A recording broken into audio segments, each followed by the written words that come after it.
Sa Mandawi City, gipang inspeksyon ng daan sa kabimbiruhan ang mga fire hydrants nga nimutang sa kabaranggayan.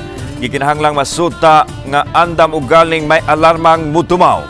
Si Nico Serino sa report.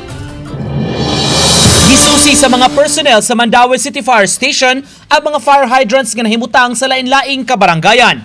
Giablihan o gisuta kung mugana pa kini. Gitan-aw labi na ang pressure sa aga sa tubig o kung wala ba'y kabag-uhan. Lakip sa buot nila nga masiguro nga walay mga obstruction o nagbabag sa hydrant nga accessible ra bisan unsang orasa.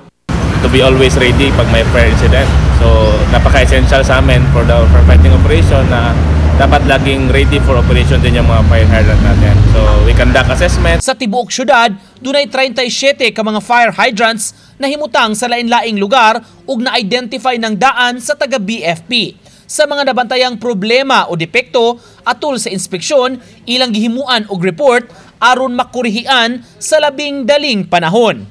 Kasagaran sir, meron tayong mga obstructed na mga fire hydrant. So na yung mga nag-park na mga sakyanan and also meron din mga kinondemn na which we suggest na of course na ma-repair or ma-restore and also sana madagdagan pa ng mas maraming fire hydrants. Nico Sereno, Balitang Bisdak.